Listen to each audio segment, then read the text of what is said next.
बिस्मिल्लाहिर्रहमानिर्रहीम, अस्सलाम वालेकुम। विनस स्पोर्ट्स के साथ आपका मेज़बान शहज़ादा मोइन हाज़िर है। हम अपने प्रोग्राम में क्रिकेट, हॉकी, फुटबॉल और दीगर खेलों पर बात करते हैं और उसके साथ कोशिश करते हैं जो खेल ग्रास रूट लेवल पर खेले जाएं उसको अपने प्रोग्राम में डिस्कस करें। पाकिस्तान के एशिया कप के हवाले से अगर बात कर लें तो इस वक्त हाँ ना की सिचुएशन अब भी इस वक्त कायम है। पाकिस्तान के अंदर एशिया कप होता है या नहीं, या न्यूट्रल मकामात पर होते हुए दिखाई देते हैं एशिया कप ऐसा आने वाले वक्तों ही में फैसला होता हुआ दिखाई देता है। दूसरी तरफ अगर बात करें तो नेशनल गेम्स का इनेकाद किया जा रहा है कोयटा में, और वहाँ पर हम देखते हैं कि बहुत से मुकाबलों के फाइनल्स राउंड भी मुकम्मल हो गए, मुख्तलिफ टीमों ने टाइटल भी जीत लिया। इन सारे सूरत हाल पर बात करने के लिए हमारे साथ स्टूडियो में मौजूद हैं हमारे साथी स्पोर्ट्स एनालिस्ट हैं जाफ़र हुसैन साहब, उनके साथ साथ मौजूद हैं फैसल शेख साहब जो स्पोर्ट्स एनालिस्ट भी हैं और उसके साथ साथ स्पोर्ट्स ऑर्गेनाइज़र भी हैं। काफ़ी टूर्नामेंट कराची के अंदर जो है वो इनेकाद भी करते हुए दिखाई देते हैं। तो क्रिकेट के हवाले से भी मज़ीद उनसे फैसल साहब से भी बात करेंगे। सबसे पहले जाफ़र हुसैन की तरफ आते हैं। जाफ़र साहब, हाँ ना की सिचुएशन अब भी कायम है, क्या समझते हैं अब कि या पाकिस्तान के अंदर या दीगर जो न्यूट्रल मुकामात है जहाँ पर पाकिस्तान क्रिकेट बोर्ड चाह रहा है कि यहाँ एशिया कप का इनेकाद हो जाए, क्या भारत वहाँ भी खेलने को तैयार नहीं है? लेकिन अगर हम देखते हैं तो दूसरी तरफ हमारा हमसाया मुल्क बांग्लादेश भी अब न्यूट्रल मुकाम पे खेलने से दरेस करता हुआ नज़र आ रहा है। क्या समझते हैं ऐसे वक्तों में जहाँ पर एशियन ममालिक जिनको पाकिस्तान ने सपोर्ट किया था उन्हें उनका साथ देना चाहिए था, लेकिन ऐसा होता दिखाई नहीं दिया? बहुत शुक्रिया शहज़ादा मैन आपका। जिस तरह मैंने पहले भी आपको एक प्रोग्राम में कह चुका हूँ कि इंडिया की प्रायोरिटी नहीं है कि एशिया कप खेलना। वो कभी भी एशिया कप को जो है इतना सीरियस लेते नहीं हैं। जो माजी में हम देखते रहे हैं बहुत सारे ऐसे इवेंट्स जो है वो कैंसिल भी हुए हैं, फिर T20 फॉर्मेट पे चले गए हैं, हालांकि वनडे से शुरू हुआ था। तो अब जो सूरत हाल है वो आपके सामने ही है कि जिस तरह इतने मसाइल खड़ा कर रहा है इंडिया, मेरे ख्याल में पाकिस्तान ने हाइब्रिड फार्मूला जो दिया है मेरे ख्याल में वो बेहतर है। अगर आप यहाँ पाकिस्तान में नहीं आ सकते कहीं भी किसी भी मकाम पे, जिस तरह सजेशन दी गई हैं PCB चेयरमैन की तरफ से, तो वहाँ खेलने के लिए तैयार हो जाएं। एटलीस्ट खेलने के लिए तैयार तो हो जाएं। क्रिकेट को मना ना करें। आप खेल को मना कर रहे हैं, इट्स मीन कि आप जो है ना तबाही का शिकार कर रहे हैं तमाम खेलों को जो है। तो आप खेलेंगे, कहीं भी खेलें, आप खेल पे तवज्जो रखें। वहाँ जब आप SSC करवा रहे हैं, जहाँ कहीं भी करवाने की कोशिश कर रहे हैं, तो वो करवा लें तो मेरे ख्याल में अच्छा होगा। लेकिन सोचना यह है कि पाकिस्तान को एशिया कप मेज़बानी मिली है, पाकिस्तान में हो तो ज़्यादा बेहतर है और पाकिस्तान के मैचेस पाकिस्तान में होने चाहिए। मेरे ख्याल में इसको ज़्यादा तरजीह देनी चाहिए। अगर SSC का इनेकाद होता है, अभी तो बहुत मुश्किल लग रहा है क्योंकि एक हफ़्ते का टाइम दिया गया है। 27 तारीख जो है ना वो मेरे ख्याल में डेडलाइन है कि उस टाइम जो है ना कोई ना कोई फ़ैसला आ जाएगा कि किस जगह पर और किस मकाम पर खेला जाना है एशिया कप। बिल्कुल एशिया कप खेला जाना है। फैसल साहब क्या कहेंगे एशिया कप के हवाले से? यार देखिए अभी थैंक यू शहजादे। देखिए एक तो जो जाफर ने कहा बिल्कुल ठीक है, इंडिया की हटदर्मी की वजह से तमाम प्रॉब्लम्स क्रिएट हो रही हैं। दूसरा ही आप इंडिया का पूरे लास्ट रिकॉर्ड उठा के देख लिया, इंडिया सिर्फ अगर वहां भी खेल लिया, अगर किसी भी सूरत में वहां खेलेगा तो जो एक सिर्फ दुबई के अलावा आप पूरी उसकी हिस्ट्री उठा के देख लें, वो कहीं जाके पाकिस्तान के खिलाफ मैच खेलना पसंद नहीं करेगा क्योंकि उसका ट्रैक रिकॉर्ड ऑलरेडी खराब है। सेकंड ये है कि अभी जैसे अफगानिस्तान और नेपाल ने तो पाकिस्तान को कंफर्मेशन दी है कि जी हम अगर इंडिया नहीं आता तो हम जो है आने को तैयार हैं। और रही बांग्लादेश की बात, बांग्लादेश बेसिकली वहाँ यूँ नहीं जाना चाहता कि सितंबर में अबू धाबी का और शारजा का जो मौसम है वो काफ़ी गर्म होता है, तो बांग्लादेश भी इसलिए थोड़ी सी हेजिटेशन का शिकार है। सेकंड ये कि 27 तक सबके पास चांस जो है एक अच्छा वो है कि मिल बांट के कोई फैसला कर लें। और जाफर वाली बात बहुत ज़बरदस्त है कि जी आप कम से कम क्रिकेट का नुकसान तो ना करें, क्योंकि ये जो आपकी हटदर्मी लेट यस नो की सूरत हाल जो पाकिस्तान के लिए काफ़ी प्रॉब्लम्स क्रिएट कर रही है। इतना आसान नहीं है किसी भी टूर्नामेंट का इनेकाद, बावजूद इसके कि पाकिस्तान के जो इस वक्त सियासी हालात हैं वो बहुत अच्छे नहीं हैं। लेकिन पाकिस्तान और पाकिस्तानी, क्योंकि ज़ाहिर क्रिकेट लवर है, पाकिस्तान क्रिकेट जो है पाकिस्तान नंबर 1 फेवरेट गेम है, तो लोग चाहते हैं कि वो जो क्रिकेट है वो पाकिस्तान में ही हो, क्योंकि हम ऑलरेडी कई सालों से PSL और डिफरेंट जो है टीमों को यहाँ पर कामयाबी से जो है मेज़बानी करते दिखाई दिए। अच्छा, एक चीज़ थी कि शायद सिक्योरिटी का इशू बनाते, लेकिन अब हमारे पास तो तमाम ही बड़ी टीमें जो हैं पाकिस्तान के दौरे पे पहुंच रही हैं, मैचेस खेल रही हैं और बाकायदा पाकिस्तान की तारीफ भी करते हुए दिखाई दे रही है जहां जिस वेन्यू पे भी खेला जा रहा है मैचेस। तो एक तरफ तो इनकार करने की कोई जवाज़ ही नज़र नहीं आता। दूसरी तरफ शायद जाफर हुसैन ने कहा कि जिस तरह इंडिया खुद एक शायद एशिया कप को इतनी अहमियत नहीं देता। तो समझ लें कि वाकई एशिया कप को वो अहमियत कभी देता हुआ नज़र नहीं आया, या सिर्फ अगर हम देखें तो शारजा में जिस तरह मियादाद ने एक छक्का मारा था उसके बाद से शायद पीछे की तरफ जो है इंडियन टीम जाती हुई नज़र आई है। देखिए शहजादे, एक मसला आप उठा के इनकी हिस्ट्री देखें, अभी कुछ सालों से पाकिस्तान की जब से टीम यंगस्टर खेलने लगे और इंडिया जो है आप देखें पाकिस्तान साइकोलॉजिकल भी उन पर बड़ा प्रेशर रखता है और पाकिस्तान की टीम उनसे बहुत बेहतर है और पाकिस्तान ने डिफरेंट ग्राउंड में जो है कामयाबी हासिल की है। आप एशियन ट्रॉफी से उठा के वर्ल्ड कप आप जो है इनकी हिस्ट्री चेक कर लें। इंडिया जो है मेरा ख्याल है कि इस वक्त पाकिस्तान से डरा हुआ ज़्यादा है, पाकिस्तान से बहुत ज़्यादा डरता है। इस वक्त पाकिस्तान टीम बड़ी बैलेंस है, बहुत अच्छी टीम है और बड़े अच्छे परफॉर्मर पाकिस्तान के पास मौजूद हैं। सेकेंड ये कि ये जो एशिया कप है वो खाली एशिया पाकिस्तान का टूर्नामेंट थोड़ी है ना, इंडिया का ही। बेसिकली तो ये पूरी एशिया का एक टूर्नामेंट है और मैं नहीं समझता कि किसी भी टूर्नामेंट में पार्टिसिपेट ना करना या लेम एक्सक्यूज पेश करना ये जो है वो गेम के मुनाफी है। गेम भी बना सकते हैं। जाफर साहब, जिस तरह अभी फैसल ने कहा कि डर और खौफ में मुब्तला दिखाई देती है अब इंडिया की टीम में, क्योंकि पाकिस्तान की यंग ब्लड ने बड़ा मुतासिर किया हुआ है, खासकर क्योंकि हम देखते थे माजी में बहुत कम मैचेस इंडिया के खिलाफ जीत पाते थे, लेकिन अब जिस तरह इन यंग जो खिलाड़ियों ने परफॉर्मेंस दी उसके बेस पे हम देखते हैं कि बहुत ज़्यादा टफ टाइम देते हैं या फिर हम उन्हें शिकस्त दे देते हैं। देखिए 1986 में जब मियादाद ने छक्का मारा था उस टाइम जो है ना इंडिया पीछे चला गया था, उनकी टीम और उनके अंदर इतना खदशार पैदा हो गया था, इतना खौफ पैदा हो गया था पाकिस्तान से। तो हर कोई जो है ना मियादाद पे और पाकिस्तान की टीम पे जो है ना वो यही कह रहा था कि हमारी टीम ने, पाकिस्तान ने जो है ना वो इंडिया के परख चढ़े उड़ा दिए और पीछे धकेल दिया। मेरे ख्याल में एक क्रिकेट के लिहाज से एक वो जो छक्का था वो उनको, देखें आज इतने साल गुजर गए हैं लेकिन आज भी उनको वो छक्का याद है। तो इस तरह कई छक्के लगे हैं। 2014 में जो है ना शाहिद आफरीदी ने लगाया था आपको अश्विन को, जिस तरह आपने देखा उस टाइम भी जो है ना वो पीछे तो धकेल गए थे लेकिन किसी ICC इवेंट में जो है ना वो शिकस्त नहीं खाई थी। लेकिन जब 2017 की चैंपियंस ट्रॉफी ने पाकिस्तान ने पहली मरतबा किसी ICC इवेंट में इंडिया को शिकस्त दी थी और पाकिस्तान चैंपियंस ट्रॉफी जीता, तो मेरे ख्याल में उसके बाद से जो टीम अब तक जो चलती हुई आ रही है उससे मजीद खौफजदा है, क्योंकि दरमियान में जितने टेन्योर हुए, जितने सीरीज़ खेली गई उसमें तो इंडिया ने अच्छी खासी कामयाबी हासिल की, लेकिन ये ICC का जो 2017 का चैंपियंस ट्रॉफी था जिसमें पाकिस्तान जीता और उसके बाद अब ये लास्ट ईयर जो एशिया कप में और फिर वर्ल्ड कप में जिस तरह इंडिया को शिकस्त दी है और इंडिया से बड़े अच्छे मार्जिन के साथ जो है ना मैचेस खेले, मेरे ख्याल में अब जो नौजवानों का जो एक टोला हमारे साथ मौजूद है जो कि बेहतरीन शक्ल की सूरत में बेहतरीन अंदाज में जिस तरह खेल रहा है, तो उसका खौफ भी उन पर तारी है। शाहिनशाह आफरीदी का, बाबर आजम का जिस स्टाइल से खेलते हैं, मेरे ख्याल में उनके पास इनका कोई तोड़ अभी तक मौजूद नहीं है। अच्छा, तोड़ की बात हो रही थी, जिस तरह आपने भी कहा था कि तोड़ है शाहिनशाह आफरीदी, हारिस रऊफ, रिजवान, बाबर, अगर बात कर लें और फिर माजी में अगर हम देख लें तो थोड़ा सा सरफराज ने भी इन्होंने बड़ा टफ टाइम दिया, खासकर इंडिया में जाकर। तो क्या कहेंगे थोड़ी सी सरफराज के हवाले से हिस्ट्री, जिस तरह इंडिया को भी उन्होंने जो है अपने शिकंजे में जकड़ कर रखा? बिल्कुल शहजादे, देखिए सरफराज माशाल्लाह जो है वे कामयाब कप्तान है पाकिस्तान के और अभी भी टीम में मौजूद है, मोस्ट सीनियर प्लेयर हैं। और मेरा ज़ाती ख्याल ये है और जो मुझे थोड़ी सी इन्फॉर्मेशन आ रही है वो ये कि सरफराज को भी तैयार रहने के लिए कहा गया है कि शायद वो जो है वर्ल्ड कप खेलने के लिए जाएँ। सेकेंड ये कि देखें सरफराज की कप्तानी में पाकिस्तान ने बहुत सारी सीरीज जीती और काफ़ी कामयाबियाँ हासिल की, काफ़ी अग्रेसिव कप्तान है।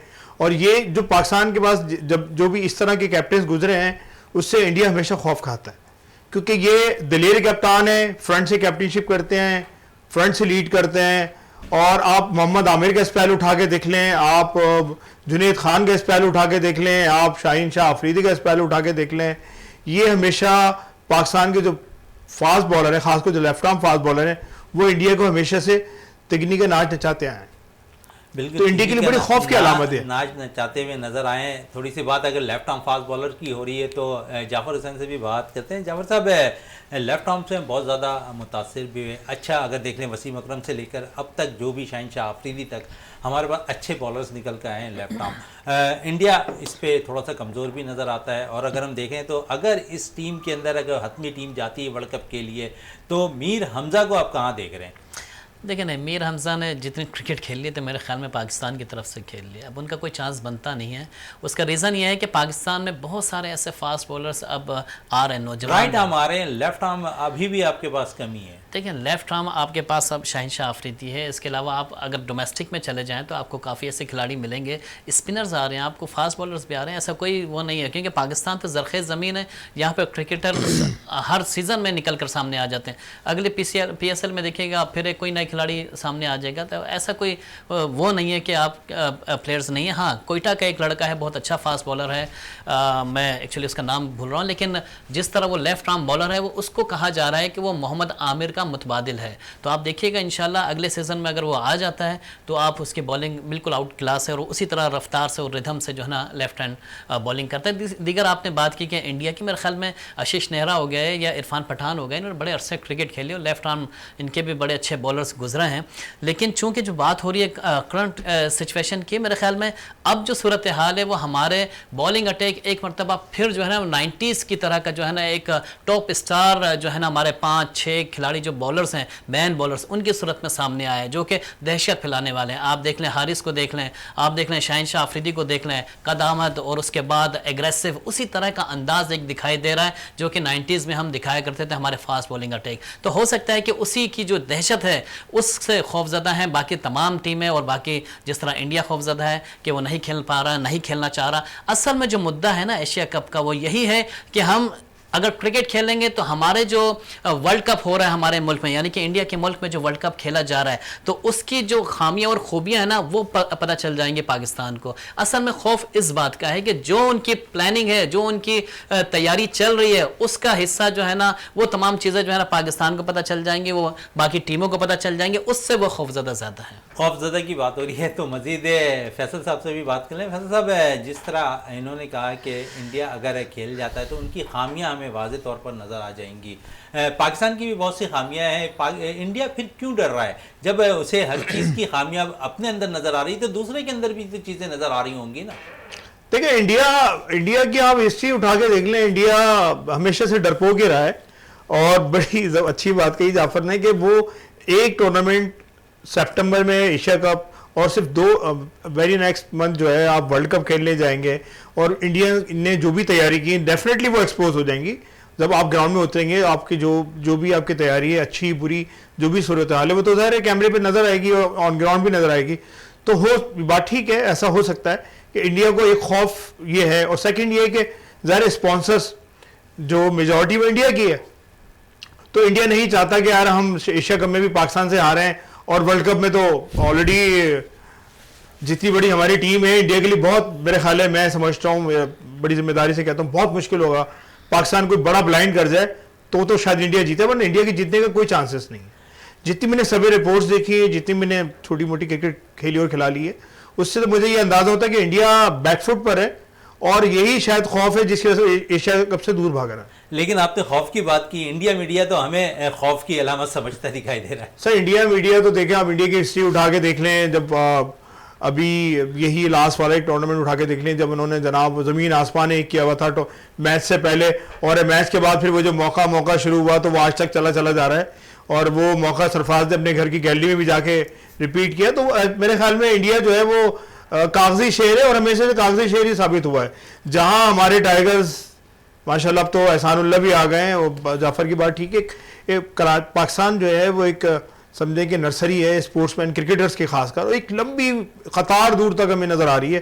जो लेफ्ट आर्म की बात कर रहे हैं, गुलाम मुदस्सिर एक नया नौजवान फास्ट बॉलर, अच्छा फास्ट बॉलर है, रोमान रईस हैं, मीर हमजा है, आकिफ है, अच्छा आकिफ है, और वहां से आप कश्मीरी वो जो है इरशाद हैं। मतलब एक लंबी आपके पास एक लिस्ट है फास्ट बॉलर्स की। और इंडिया की हिस्ट्री उठाए, इंडिया को कभी फास्ट बॉलर था ही नहीं, इंडिया ने हमेशा मीडियम फास्ट बॉलर खिलाया है।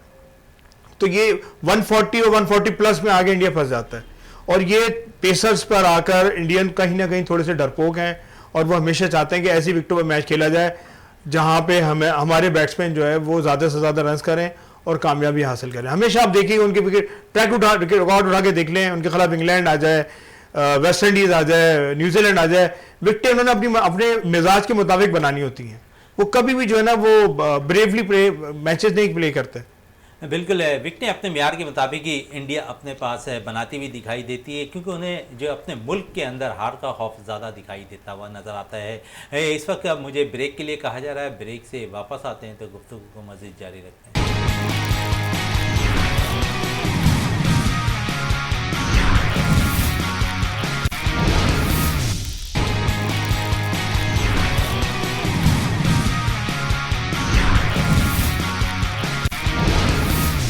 बिल्कुल वक्फे से पहले बात हो रही थी पाकिस्तान और इंडिया के दरमियान, और उसके साथ साथ सीरीज़ के साथ साथ एशिया कप के हवाले से हम काफ़ी बातें कर रहे थे।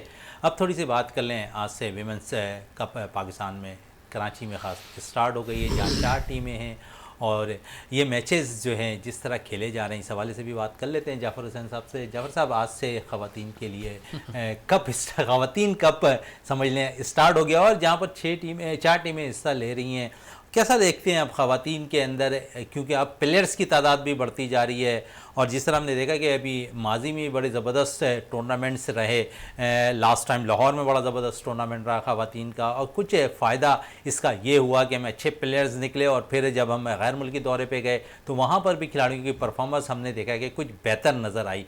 क्या कहेंगे इस पर? देखिए, पाकिस्तान कप जो शुरू हुआ है, मेरे ख्याल में ख़वातीन के लिए एक अच्छी अपॉर्चुनिटी है, लेकिन ये अपॉर्चुनिटी जो है ना सिर्फ महदूद या सेलेक्टेड खिलाड़ियों के लिए है। अगर इसकी पब्लिसिटी कुछ की जाती या पहले से वेन्यूज़ का बताया दिया जाता, कमर्शलाइज़ किया जाता, स्पॉन्सर्स की तलाश की जाती, तो मेरे ख्याल में और अच्छा इवेंट उठ सकता था। बिल्कुल, आपकी कतई कलामी आपकी बात में काट रहा हूँ। जिस तरह आपने जिक्र किया कि पब्लिसिटी की बात है, तो आज हमने देखा कि जिस तरह हम खुद इस इवेंट के हवाले से अगर हम बात कर लें तो हम इसकी तलाश में रहे। आज मैचेस ज़रूर दोनों स्टेट बैंक ग्राउंड और हाई परफॉर्मेंस सेंटर कराची में भी खेले जा रहे थे। अगर हम देखें तो पीसीबी पहले अगर किसी चीज़ को फोकस करता, किसी इवेंट्स को, तो उसकी बाकायदा डिटेल्स अपने पेज पर वो शेयर कर रहा होता था।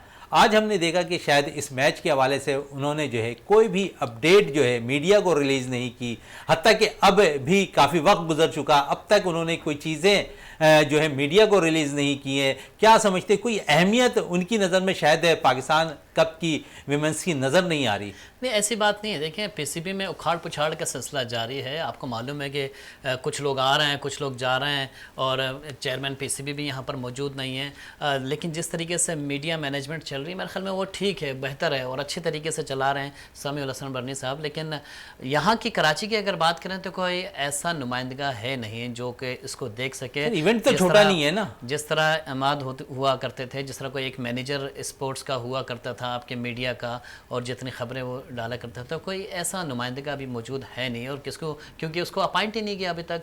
और दीगर बात जो आप कर रहे हैं कि आप तक खबरें नहीं पहुँची, नो डाउट खबरें इसी तरीके से पहुँचती थी, लेकिन यहाँ पे सिलसिला ये है कि पाकिस्तान कब जो है ख़वातीन को, वैसे भी ख़वातीन को उस दर्जे पे तो तरजीहात नहीं दी जाती हैं जिस तरह मर्दों को दी जाती हैं, लेकिन देनी चाहिए। पाकिस्तान, इसमें सिर्फ सवाल ये है जाफर हुसैन साहब है कि पाकिस्तान कप विमेंस का एक बड़ा टूर्नामेंट है। देखिए, पाकिस्तान कप ये होता है आपके सितंबर में, आपका होता है अगस्त में, लेकिन अभी जो करवाया जा रहा है, मेरे ख्याल में नई मैनेजमेंट आई है, तानिया मलिक आई हैं चेयरमैन, और ख़वातीन की, तो उन्होंने इनिशिएटिव लिया है कि इस मौके पे हम करवाते हैं, क्योंकि विंडो खाली है। अभी कोई आगे टूर्नामेंट, आगे भी इसी टूर्नामेंट से जो है ना सिलेक्शन होगी, इसी से जो है ना आपकी टीम तैयार होगी, जो कि आगे एमर्जिंग टूर्नामेंट्स भी काफ़ी आ रहे हैं बहुत सारे। तो उन ख़वातीन के लिए जो ये विंडो खाली थी, तो इसको पाकिस्तान कप को रखा गया है, और इसमें जो है ना तकरीबन 100 से ज़ायद प्लेयर्स इसमें शिरकत कर रही हैं और खेल रही हैं। मेरे ख्याल में अगर आप बात कर रहे हैं, क्योंकि 2-3 बातें आपने की हैं कि एक मीडिया को सही से ब्रीफ नहीं किया गया, एक मार्केटिंग ठीक से नहीं की गई, तो ये दोनों इशूज़ अपनी जगह हैं। और जिस तरह ख़वातीन का सिलसिला है, मेरे ख्याल में इसी तरह खामोशी से पहले भी हुआ करते थे, और टूर्नामेंट हो जाते थे, ख़त्म हो जाते थे, और अब इसको पजीराई की ज़रूरत है, क्योंकि अब जो है ना पाकिस्तान की ख़वातीन क्रिकेट जो है ना बहुत अच्छा खेल रही हैं और बहुत ऊपर तक जा रही हैं, तो अच्छे इवेंट्स में शिरकत कर रही हैं, हर अंडर 19 वर्ल्ड कप भी खेल रही हैं, आपके एशिया में टूर्नामेंट्स भी खेल रही हैं, आपके वर्ल्ड कप के लिए भी तैयारी कर रहे हैं। तो मेरे ख्याल में अब उनको पजीराई की बहुत ज़रूरत है। जिस तरह पीसीबी मर्दों को शाना बेशाना लेके चल रहा है, ख़वातीन को भी लेके चलना चाहिए। फैसल साहब, कितना इत्तफाक करते हैं जाफर हुसैन की बात? बिल्कुल, जाफर भाई सही कह रहे हैं। इस वक्त जो है ख़वातीन को भी हमें चाहिए कि हम उसको थोड़ा सा बैकअप करें। और देखें, एक तो हमारे जो प्रॉब्लम है वो ये कि हम, प्रॉब्लम तो खैर नहीं कहना चाहिए, मगर वो हमारा एक ज़रा एक रिलीजियस मैटर है। पाकिस्तान एक इस्लामी मुल्क है, तो बहुत ज़्यादा चीज़ों को एक्सपोज नहीं किया जाता, तो शायद इसी वजह से इसको अभी आप देखें लाइव टेलीकास्ट भी नहीं कर रहे। और सिर्फ जो है, जो अभी मुसद्दिक़ा ज़राए की रिपोर्ट ये कि जो इस टूर्नामेंट का फाइनल होगा स्टेट बैंक में, सिर्फ वही लाइव टेलीकास्ट किया जाएगा। सेकेंड ये कि अच्छा, अगर टाइम था, स्पेस था आपके पास, और आपने कोई टूर्नामेंट जनरेट कर लिया, तो कोई बुराई नहीं है, वक्त से पहले भी कराया जा सकता है। क्योंकि बात यहाँ आ रही है सिर्फ पब्लिसिटी की, थोड़ी सी तो पब्लिसिटी होनी। वो वही जाफर वाली बात है कि तानिया भी नहीं आई हैं, उन्होंने इनिशिएटिव ले लिया है, कुछ उखाड़ पिछाड़ हो रही है, लोग नहीं है, राब्तों को फुकदान है। होपफुली एक आध महीने में इंशाल्लाह ये सब चीज़ें जब सेटल डाउन हो जाएंगी तो तमाम चीज़ें अपने ट्रैक पे वापस आ जाएंगी। तो पीसीबी हमेशा बड़ा क्लोज टू चलता है चीज़ों के साथ और एक एक चीज़ अपनी जो है वो रिलीज़ करता है। आप तमाम सहाफ़ी से भी रब्ते में रहता है, चाहे वो जो भी ज़रिए हैं, ईमेल के ज़रिए या कॉन्टैक्ट के ज़रिए या व्हाटएवर प्रेस कॉन्फ्रेंसेस के ज़रिए। तो मेरा ख्याल ये है कि इस टूर्नामेंट का होना अच्छी अलामत है, और क्योंकि 100-125 ख़वातीन खेल रही हैं, ज़ाहिर इन्हीं में से लड़कियों को चांस मिलेगा जो पाकिस्तान की नुमाइंदगी करेंगी। अंडर 19 में भी लड़कियां, सही कहा जाफर ने, आ रही हैं, और आगे हमारे पास काफ़ी सारे विंडो अवेलेबल हैं कि पाकिस्तान कुछ ट्रैवल भी करने वाला है डिफरेंट कंट्रीज़ में, और कुछ ख़वातीन की टीमें पाकिस्तान भी आने वाली हैं। तो इस लिहाज से एक अच्छी तैयारी है। और हाँ, एक बात जाफर वाली बिल्कुल ठीक, आपकी भी थोड़ी सी अंडरस्टैंड समझ में आ रही है कि अभी तक पीसीबी ने इसको बहुत ज़्यादा फोकस नहीं, कोई हाइप नहीं बनाई। हालांकि एक देखा जाए तो पाकिस्तान का सबसे बड़ा टूर्नामेंट है और उनको चाहिए था कि इस पे थोड़ी सी मेहनत करते, और इसकी असल भाई फंड नहीं है, देखें फंड की बड़ी कमी है पूरे क्रिकेट में पाकिस्तान कौन में। सा फंड है? क्रिकेट में तो सबसे ज्यादा फंड है जाफर भाई। पूरे पाकिस्तान को पैसे की जरूरत है। सर पाकिस्तान को पैसे की जरूरत है सर, पाकिस्तान क्रिकेट बोर्ड को पैसों की जरूरत नहीं है। पाकिस्तान क्रिकेट बोर्ड को पैसे की जरूरत है, पाकिस्तान हॉकी फेडरेशन को जरूर पैसे की जरूरत है। सैलरीज पे आपने इतने सारे लोग अपॉइंट किए हुए हैं, अब आप खुद भी देख रहे हैं कि कई लोगों को वहां से फायर किया गया है, कुछ नए लोग, अपने भट्टी टाइप के लोग अभी दाखिल हो गए हैं, तानिया आ गई हैं। तो पीसीबी अपने तौर पे तो चीज़ें कर रहा है, लेकिन जो हमारे यहाँ एक ख़राब चीज़ है, मैं उसको ख़राब समझता हूँ कि पीसीबी में जो तब्दीलियाँ आती हैं वो हमेशा सियासी और गवर्नमेंट इन्वायरमेंट के साथ आती हैं। तो ये नहीं होना चाहिए। कम से कम सियासत या गवर्नमेंट जो है वो पाकिस्तान क्रिकेट बोर्ड की जान छोड़ दे, और पाकिस्तान क्रिकेट बोर्ड जो उसको एक आज़ाद इदारे के तौर पर काम करने दिया जाए। मेरा ये बिल्कुल ये राय है। थोड़ी सी पाकिस्तानी क्रिकेटर्स की बात हो रही है तो जाफर हुसैन साहब, हमने देखा कि माजी में बड़े जब गैर मुल्की दौरा किया करते थे तो बड़े लंबे लंबे मार्जिन से हम हार जाया करते थे। अब लेकिन क्योंकि खुद आप कह रहे हैं कि काफ़ी अच्छा परफॉर्म कर रही हैं विमेंस क्रिकेटर, अब वो मार्जिन कम भी हुआ है, हम शिकस्त भी दूसरी टीमों को दे रहे हैं, तो बेहतरी तो आ रही है हमारी विमेंस क्रिकेटर्स के अंदर। देखिए अब ज़रा प्रोफेशनल अंदाज में देखा जा रहा है ख़वातीन क्रिकेट को। कोच भी आपको पता है इंटरनेशनल आए हुए हैं, फिर पूरा एक जो सेटअप होता है जिसमें आपके ट्रेनर भी होते हैं, आपके असिस्टेंट कोच भी होते हैं, पूरा एक सेटअप है ना ख़वातीन के साथ। तो अब जब सेटअप लगता है तो उसमें ज़ाहिर सी बात है परफॉर्मेंस की उम्मीद की जा सकती है कि प्लेयर्स से परफॉर्मेंस भी लेनी है, तो उसी तरीके से उनको ट्रेनिंग भी दी जाती है। तो मेरे ख्याल में एक बड़ा एक फ़र्क आया है। इससे पहले अगर आप 2010 से पहले की बात करेंगे तो जितनी ख़वातीन उस टाइम खेलती थी वो अपनी एफर्ट पे खेलती थी, वो अपनी एबिलिटी पे खेलती थी और बड़ा मेहनत करती थी। मुझे तो याद है कि 50-50 ओवर के मैच इस गर्मी में, कराची की जून जुलाई की जो गर्मी होती थी उसमें वो खड़ी हुई होती थी ग्राउंड में, और वेस्ट इंडीज़ की टीम को दावत देती थी। वो अक्सर ऐसे मौके पे यहाँ पे मैचेस खेल के जाती थी। तो देखें अब जो है ना प्रोफेशनलिज्म जो है ना वो आ चुका है ख़वातीन क्रिकेट में भी, तो उसी अंदाज से वो खेल रही हैं। तो मेरे ख्याल में अब रिजल्ट भी आना शुरू हो जाएंगे अनकरीब, जिस तरह के प्लेयर्स, हमारे नौजवान प्लेयर्स सामने आ रही हैं। अच्छा, रिजल्ट आने शुरू हो जाएंगे तो थोड़ी सी रिजल्ट हम अपने हतमी स्क्वाड के हवाले से भी बात कर लें, जो वर्ल्ड कप मेन के होने वाले हैं उस हवाले से। जाफर हुसैन साहब, बहुत सी तब्दीलियों के हवाले से बात हो रही है। बात जिस तरह अभी थोड़ी देर पहले फैसल शेख साहब भी कह रहे थे कि हो सकता है कि सरफराज अहमद को भी टीम में इंक्लूड कर दिया जाए। आप क्या समझते हैं कि नंबर 6 पोजीशन पर जो एक शायद जगह खाली नज़र आ रही है, उस नंबर पे सरफराज खेलेंगे तो कुछ बेहतर होगा? क्योंकि इफ्तिखार और सरफराज ये दोनों ऐसे प्लेयर्स हैं जो स्पिनर्स को अच्छा खेलते हैं, तो समझते हैं कि अगर सरफराज आ जाते हैं तो पाकिस्तान की बैटिंग ऑर्डर थोड़ी सी मज़ीद मजबूत होती दिखाई देगी। देखिए फैसल भाई ने जो राय दी है, यकीनन उनके पास कुछ ऐसी चीज़ें होंगी, और बिल्कुल सही कहा उन्होंने, कोई गलत नहीं कहा। सरफराज की जगह बनती है, इसमें कोई शक नहीं है, सरफराज को टीम में होना चाहिए। क्योंकि जब कप्तान बनाया गया था बाबर आजम को, तो उसके बाद बाबर आजम ने 2 साल अपने साथ जो है ना सरफराज को रखा, और उसका रीज़न यही था कि भाई सरफराज से पता चलता था एक जो कप्तानी, जो एक बाय बर्थ जो कप्तानी होती है वो सरफराज में है। तो उनसे बड़ा फ़ायदा होता था बाबर आजम को, सीखने का मिलता था, कप्तानी सीखने को मिलती थी, फिर कॉम्बिनेशन बनाने में हेल्प करते थे, वो टीम मैनेजमेंट में साथ हुआ करते थे। तो अब मिकी ऑर्थर दोबारा आ गए हैं, तो हो सकता है कि मिकी ऑर्थर ने भी यही कहा है कि जिसकी परफॉर्मेंस अच्छी होगी वही टीम में रहे और कोई भी खिलाड़ी अपने लिए ना खेले, वो टीम के लिए खेले। वाज़ेह पैगाम दे दिया है मिकी ऑर्थर ने। तो इसका मकसद यही है कि जो अपने लिए खेल रहे थे गुज़िश्ता 2 साल से, अब आपको मालूम होना चाहिए कौन अपने लिए खेल रहे थे। सर आप मिसाल रिजवान की तो नहीं दे रहे हैं? नहीं, मैं किसी का नाम नहीं ले रहा। देखें, बात यह है, मिकी ऑर्थर ने जो बयान दिया मैं उसकी बात कर रहा हूँ। उनका बयान इस सूरत हाल अच्छा, आपने परफॉर्मेंस की बात कर दी, जो परफॉर्मेंस देगा वो टीम के अंदर रहेगा, वो खेलेगा। मोहम्मद रिजवान शायद वनडे में अगर उनकी कारकर्दगी देखें तो शायद बहुत ज़्यादा लूज करते जा रहे हैं अपने आप को, कोई खातिर खा कारकर्दगी उनकी नज़र नहीं आ रही है। फिर मनपसंद अपने नंबरों पर वो बैटिंग करना चाहते हैं, उस नंबर पर भी वो बैटिंग कर कर उन्होंने अपने बैटिंग की सलाहियतों को उजागर करने की कोशिश की, लेकिन वहाँ भी वो नाकाम नज़र आए। अब नंबर 2 पोजीशन पर कौन बैटिंग करता हुआ दिखाई दे रहा है आपको? इफ्तिखार, सलमान अली आगा? देखिए, बात यह है कि टीम का वर्ल्ड कप में कॉम्बिनेशन हमेशा चेंज होगा। आपने क्यों बिठाया इमाम उल हक को, आपने क्यों अब्दुल्ला को शुरू के मैचेस में बिठाया? देखिए, वो जेन्युइन ओपनर हैं और जेन्युइन प्लेयर्स हैं और बहुत अच्छा खेलते हैं। आपने उनको बिठा के फिर आपने इनको लिया है शान मसूद को। शान मसूद की जगह कहाँ बन रही है भाई? आप मुझे बता दें, गुज़िश्ता 3 सालों में 2 सालों से टीम के साथ मुंसलिक हैं। कोई एक आदमी कोई मैच में कोई 50 मार दिए T20 में या किसी में, तो वो उस बुनियाद पर आप उनको खिला रहे हैं आप कि वर्ल्ड कप का हिस्सा बनाएंगे? मुझे नहीं लगता, क्योंकि उनसे अच्छे प्लेयर बहुत सारे ऐसे हैं हमारे पास।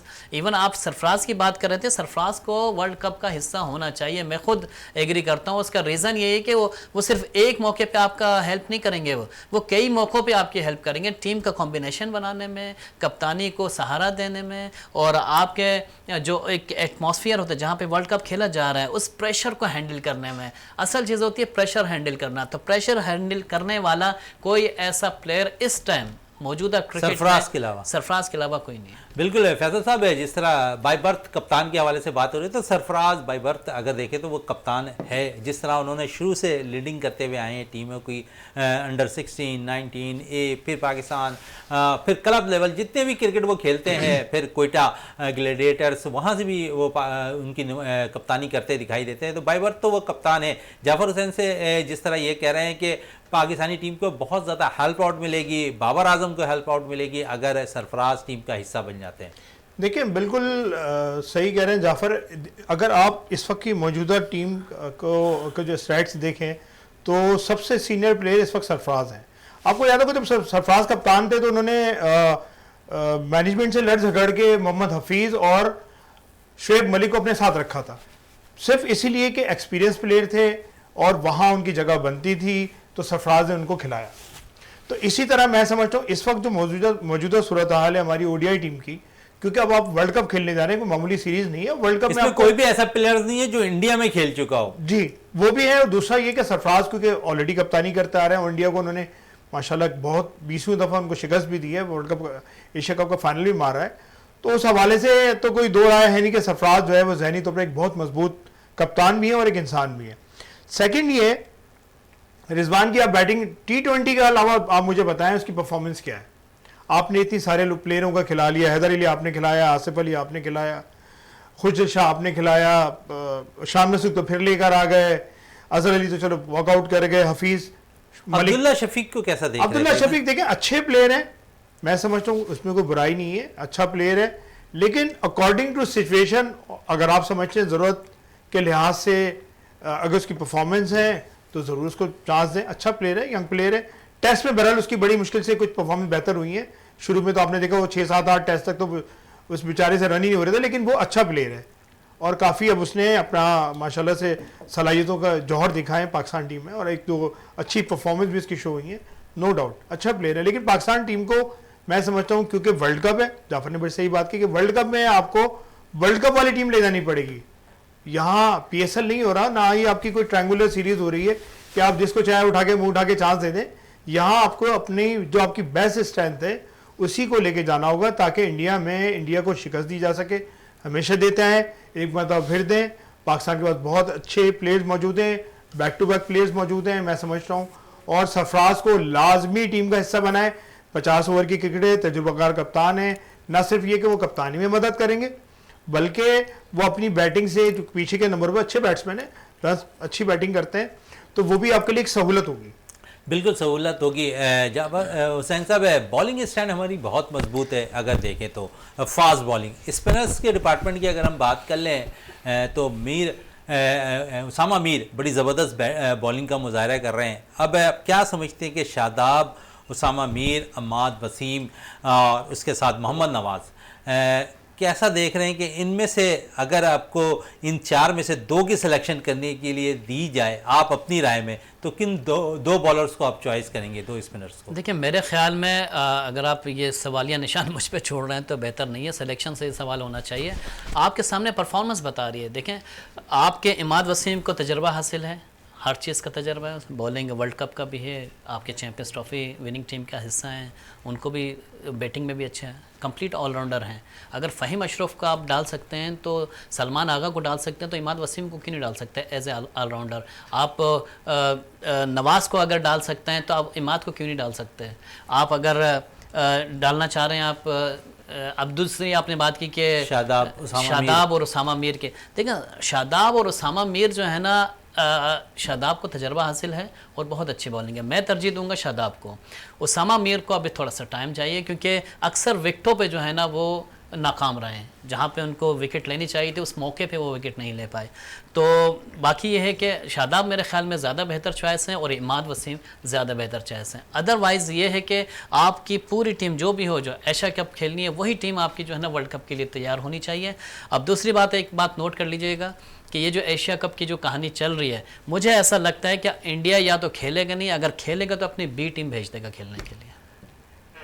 फैसल शेख साहब, बड़ी पेशेंट गोई इन्होंने जाफर हुसैन ने कर दी है कि अगर इंडिया खेलेगा भी एशिया कप तो अपनी बी टीम भेज देगा। क्या समझ रहे हैं और कितना इत्तेफाक पॉसिबिलिटी है, उसमें कोई दो राय नहीं है। अच्छा, बड़ा मैं समझता हूँ सरप्राइजिंग न्यूज़ है बड़ी, और ऐसा मुमकिन है क्योंकि इंडिया पर इस वक्त जो प्रेशर है पूरी दुनिया से, तो ये आप देखें जयशंकर बात ही नहीं करना चाहते आपसे, आपके चेयरमैन के फ़ोन ही नहीं उठा रहे, वो बात ही नहीं करना चाहते, वो बैकफुट पे चले गए। तो जब पूरी दुनिया से उन पर प्रेशर आएगा, और आ रहा है इस वक्त, ज़ाहिर आईसीसी के नायब सदर से उनकी मुलाकात भी हुई है, तो ये पॉसिबिलिटी है कि वो अपनी जो है मेन स्टैंड को रोक के और B11 जैसे उठा के भेजेंगे, या फर्स्ट 11 जो भी उनकी होती है, तो ये तो एक पॉसिबिलिटी है।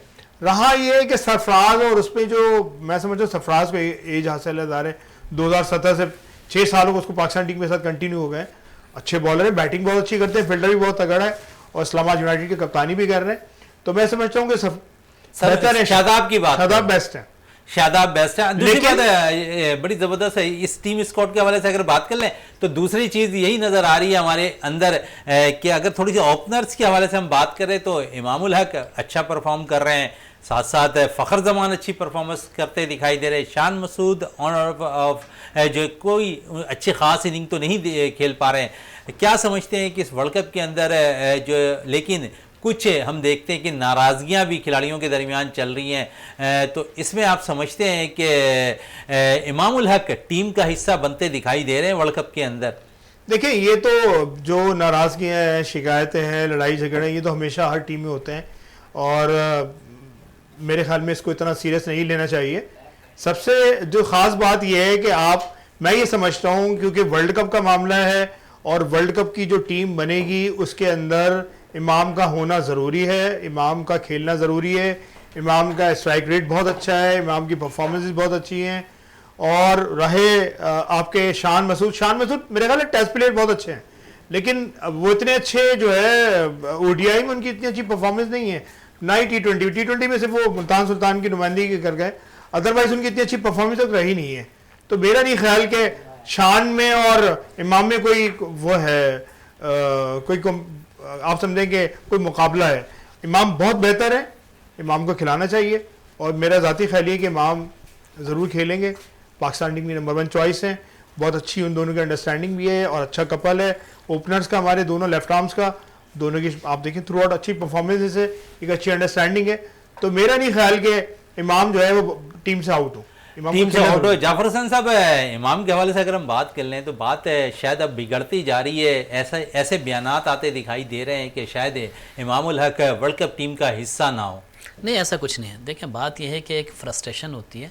एक बंदे ने अगर 3 मैचेस में अच्छा परफॉर्म किया, 50s बनाई हैं, सेंचुरी के करीब पहुँचे हैं, और उसको सडनली आप जो है ना चौथे मैच में आप ड्रॉप कर देते हैं, तो धचका तो पड़ता है भाई। और धचका पड़ने के बाद अगर आप ऐसा जुमला लिख रहे हैं ट्वीट पे कि किसी की दिल आज़ारी नहीं हो रही, सिर्फ अपनी फ्रस्ट्रेशन निकाल रहे हैं, तो कोई ऐसी बड़ी बात नहीं है। देखिए, निकालनी भी चाहिए। अगर प्लेयर फ्रस्ट्रेशन नहीं निकालेगा तो फिर कौन निकालेगा? वो बात यह है कि अगर खामोशी इख्तियार कर लेंगे तो ये भी गुनाह कबीरा है। खामोशी भी नहीं करनी चाहिए। खामोशी यानी कि अम्माद वसीम ने भी कुछ अर्से पहले ऐसा ही एक बयान दिया था कि अब अगर मेरे साथ ज़्यादती हुई तो मैं मीडिया के सामने सारी चीज़ें खोल कर रख दूंगा। तो शायद उसके बाद वो तो टीम का हिस्सा बन गए, लेकिन परफॉर्मेंस उनकी अच्छी रही। अब हो सकता है वर्ल्ड कप भी खेल जाए। देखिए, एक प्लेयर को मालूम होता है कि उसमें कितनी जान बाकी है, अभी खेलने की कितनी जुस्तजू है। अब आप अगर मुझसे बात करेंगे कि मेरे अंदर जो भी कुछ होगा, मुझे मालूम है कि इस मैच में मैं कर सकता हूँ, इस टीम के खिलाफ मैं अच्छा कर सकता हूँ। अब उसी टीम के खिलाफ उसी मौके पे जो है ना आप प्लेयर्स को खिलाते नहीं, मौका ही नहीं देते, बिला वजह में मौका नहीं देते हैं। हालांकि आपकी जगह बन रही होती है, लेकिन आप मौका नहीं दे रहे होते हैं। तो जाहिर सी बात है, जब आप ज्यादती करेंगे, ज्यादती करने पर जो है ना, तो वो आपके प्लेयर जो है ना वो अपनी दिलआज़ारी का मुजाहरा तो करेंगे, और करना भी चाहिए। मैं समझता हूँ कि ये जिस तरह सोशल मीडिया का प्लेटफॉर्म है, ये इसीलिए है कि ये आप अपने दिल की भड़ास निकालें उस पर, और निकालनी चाहिए। दिल की भड़ास तो निकालें, लेकिन शायद ट्वीट ना करें। ट्वीट के बाद आपको पता है, जिस तरह आप खुद कह रहे हैं कि सोशल मीडिया का दौर है, तो ये ट्वीट पाकिस्तान क्रिकेट बोर्ड भी देख रहा होता है, सेंट्रल कॉन्टैक्ट पे भी प्लेयर्स होते हैं, तो उन पे तो असर पड़ता है ना। मैंने कहा ना कि जिस तरह प्लेयर्स ने अपने दिल आज़ारी होने पर अपने भड़ास निकाली है, वो किसी की दिल आज़ारी नहीं की, उन्होंने अपने जो है ना एक आपने भड़ास निकाली है, और उस पर कोई आपने ऐसा जुमला ही नहीं लिखा कि जिससे पीसीबी को नुकसान हो रहा हो, या किसी प्लेयर को तनकीद की हो, या किसी कप्तान को आपने तनकीद की हो, या कोच को तनकीद की हो। ऐसी कोई बात ही नहीं थी। आपने कहा कि भाई मुझे नहीं मिला, मौका मिलना चाहिए ऐसे मौके पे। तो भाई देखें, एक अच्छा खिलाड़ी खेल रहा है, हो सकता था कि जिस तरह फ़खर जमान जो है ना वो आपके मैन ऑफ द सीरीज़ बने, हो सकता है कि इमामुल हक बन जाते, वो भी अच्छा खेल रहे थे। तो ऐसा कोई ना कोई मौका मिल सकता था, आपके मौका मिल सकता था। फैसल शेख साहब, है इस पूरी टीम के अंदर कौन सा ऐसा प्लेयर है जो हतमी स्क्वाड के अंदर नहीं होना चाहिए? शान मसूद है ऐसा? शान मसूद को अगर रिजर्व में रखना चाहे तो ठीक है, अदरवाइज उनकी जगह बनती नहीं है। बिल्कुल जगह बनती हुई दिखाई नहीं दी। जाबर हुसैन साहब, 34वें नेशनल गेम्स का आगाज़ हो चुका है, 22 मई से बाकायदा इसका आगाज़ भी होना है, लेकिन मुतअद्दिद मैचेस इसके मुकम्मल भी होते हुए दिखाई दिए, टाइटल भी जीतती हुई टीमें दिखाई दे रही हैं। हॉकी की अगर हम बात कर लें तो उसमें वापडा ने आज कामयाबी हासिल कर ली है, गोल्ड मेडल जीत लिया है हॉकी में ख़वातीन की तरफ से। तो कैसा देख रहे हैं इस 34वें नेशनल गेम्स को? लेकिन अगर हम देखें तो खिलाड़ियों के साथ वहाँ तो जहाँ पर ये मुकाबले कोयटा में मुनक्किद हो रहे हैं, मसाइल उनके साथ आज भी घिरे हुए नज़र आ रहे हैं।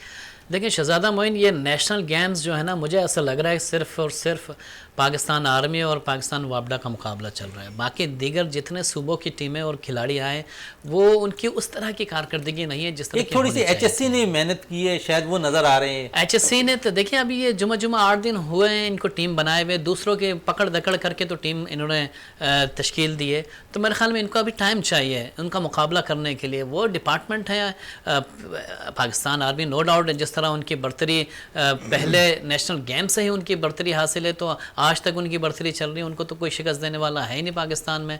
क्योंकि आर्मी पूरा एक इंफ्रास्ट्रक्चर है, आपको पता है कि जिस तरीके से प्लेयर्स को बनाता है, जिस तरीके से मैदान में उतारता है, तो पूरा एक डिपार्टमेंट है। इसी तरह वापडा ने बड़ी मेहनत की है। वापडा ने गुज़श्ता 4-5 सालों में उन प्लेयर को उठाया है और उन प्लेयर्स को जो है ना ग्रूम किया है, जिनको मौका दिया है। और ये अच्छी बात है कि पाकिस्तान के टैलेंट को उभारने में वापडा ने बड़ा की रोल अदा किया है। बाकी रह गई बात आपके सूबों की, सूबों ने अपने प्लेयर को निकालते तो हैं, आते तो हैं सामने, लेकिन वही बात है कि वापडा और आर्मी की निगाहें इतनी जमी हुई होती हैं कि वो एकदम से अच्छे प्लेयर को पिक कर लेते हैं। तो वही खिलाड़ी जो सूबों में मराहत नहीं मिलती थी, जिसको सहूलियात नहीं मिलती थी, वो डिपार्टमेंट की सूरत में वहाँ चला जाता है। क्यों जाता है? क्योंकि उसके पास ज़रिए माश नहीं बनता, कोई ऐसी चीज़ें नहीं बनती कि वो क्या करे, अपनी लाइफ को कैसे गुजारे। तो करना भी चाहिए, अगर कोई डिपार्टमेंट आपको ले रहा है तो आप जाएं, लेकिन अगर सूबे इस चीज़ पे तवज्जो दें, अपने प्लेयर्स को अगर उनका स्टाइपेंड भी रख दें, अगर उनकी सहूलियात को भी मुकम्मल फराहम कर दें, मेरे ख्याल में ये सबक है, ये नेशनल गेम्स उनके लिए सबक है कि अपने अपने सूबों को तैयारी कंप्लीट करनी चाहिए, प्लेयर्स को जो है ना वो अपने मराद देनी चाहिए ताकि वो वापडा और आर्मी का मुकाबला करें। यहाँ तो प्लेयर से बाकायदा पैसे लिए जाते हैं जाफर हुसैन साहब, है कि आपने फला इवेंट पे जाना है तो आप हमें पैसे दे दें, आप सेलेक्ट हो जाएंगे। देखें बात यह है कि प्लेयर्स से पैसे जो लेने का सिलसिला है ये बड़ा नाजायज़ है, होना नहीं चाहिए, लेकिन इसमें क्या करें, कुछ ऐसे लोग होते हैं जो जिनको हम कहते हैं काली भेड़ वगैरह खेलों के, तो वो जो है ना इस तरह की हरकतें करते हैं और अपने खेल को भी नुकसान पहुंचाते हैं और खिलाड़ियों को भी नुकसान पहुंचा रहे होते हैं। तो ऐसा अमल नहीं होना चाहिए, क्योंकि नेशनल गेम्स के तो फंड ही अलग हैं। नेशनल गेम्स के लिए तो खिलाड़ियों को देते हैं कि खिलाड़ी जो है ना अपने परफॉर्मेंस दिखाएं, अपनी एबिलिटी दिखा के उनको जो है ना स्टाइपेंड दिया जाता है, उनको डेलीज मिलती हैं। तो मेरे ख्याल में ये एक अच्छा इनिशिएटिव है कि अगर नेशनल गेम्स को जो है ना उनके प्लेयर्स को सुबह अगर सामने आ जाएं कि अपने अपने प्लेयर्स को जो है ना मुंतखब करके अगले इवेंट के लिए जो है ना तैयार करें, तो सूबों की फिर तो मेरे ख्याल में सुबह जो है ना वो आगे चले जाएंगे। बिल्कुल, नेशनल गेम से मजीद भी अगले प्रोग्राम में बात करेंगे। जाफर हुसैन साहब, फैसल शेख साहब आपका बहुत बहुत शुक्रिया, जाफर हुसैन साहब आपका बहुत बहुत शुक्रिया। प्रोग्राम का अख्ताम करते हैं इस दुआ के साथ कि पाकिस्तान में खेल और खिलाड़ी तरक्की करते रहें और पाकिस्तान का सब हिलाली परचम दुनिया भर में रोशन रहे। इसी के साथ अपने मेज़बान शहजादा मोइन को इजाज़त दें। पाकिस्तान जिंदाबाद।